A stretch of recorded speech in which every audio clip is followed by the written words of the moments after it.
Well, since you mentioned the mic, one of the questions that I had just asked Donovan was, to start this game pretty early on. You said something to the effect of, we got 10 games left, guys. We got to play the team. See, that's why you can't have a mic on me.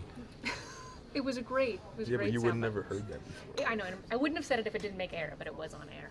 Oh, really? That's the only reason I would have said it too. No, it was great. It was great. Mm-hmm.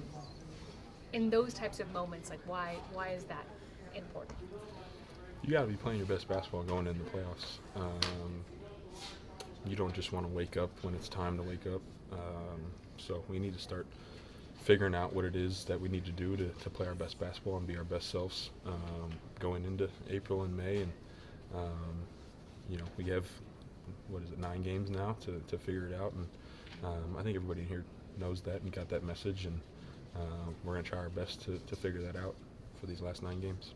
When Jay halftime, what does he have? 2 points, and he comes out like a man unleashed in the second half. 19 fourth quarter points plus. Just played in his 73rd straight game. Like, how crazy is that? He's still on West Coast time, so you just need to wake up a little bit. His day was a little messed up. If it's going to bother anybody, it's J.A. So, he's unbelievable.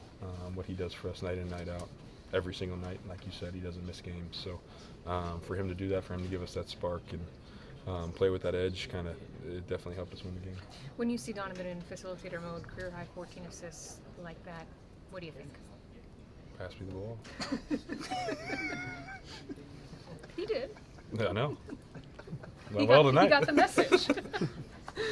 Kenny talked about how you guys, it's a hard decision because you guys have such great depth, and it's hard to get a feel on who's going to close games and these kind of stretches. What does it say about this team that you guys are so selfless to be able to, doesn't matter who's having a great game, doesn't matter what's going on in the game itself, Kenny can pick and choose the players he thinks needs to be out there, and everybody's okay with it. Yeah, we all believe in each other. I've been saying it all year.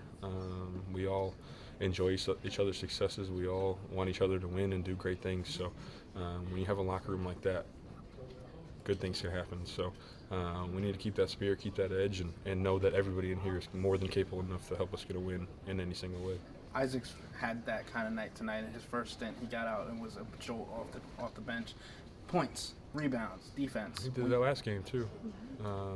Where were we just at? Portland. Yeah. He was awesome in that game. Ice does what Ice does. He makes energy plays. He guards people to the best of his ability and takes them out and gets out and runs in transition.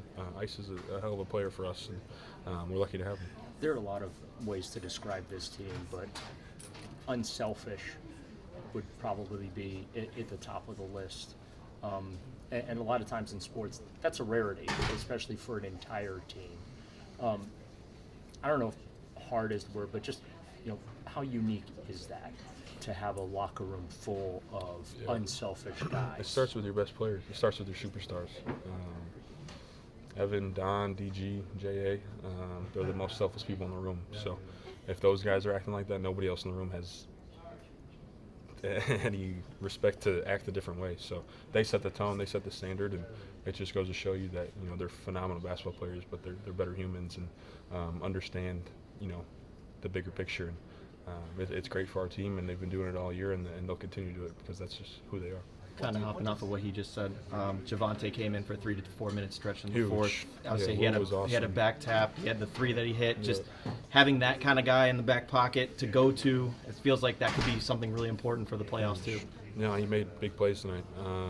It's not easy to do. Not playing at all, get thrown in. You have no idea when, but he's an ultimate professional. I've known Lou since we were in Boston together my rookie year, so that's just what he does. He makes energy plays, he plays hard, he does the right things, and he helped us win that game for sure, gave us a huge spark. Fourth, third quarter replay reviews of varying kinds, what does that do to rhythm, flow, etc. for you guys out there? Nothing. We're all used to it by now. Kenny was basically saying with podium, like, he wants to get rid of all of it. How do you... Kenny's going to be Kenny. Yeah, I mean, it's part of the game now. You just got to get used to it, but it definitely slows the pace down and slows the momentum in one way or another. So, but it is what it is. I mean, there's really no else to put it. That's just part of the game now. Following up a 10-day trip with a back-to-back and traveling at that, what's key to beating Detroit tomorrow? Doing little things, rebounding 50-50 balls, loose balls, doing those things that help you win. They're a tough team. They play hard. They're physical, so got to be able to match that and play our best ball. Speaking of the rebounds, just it seems like over the last few games you guys have had trouble keeping guys off the offensive glass. What's the key to kind of making sure you guys can secure those possessions? Box out and catch the ball. Simple enough.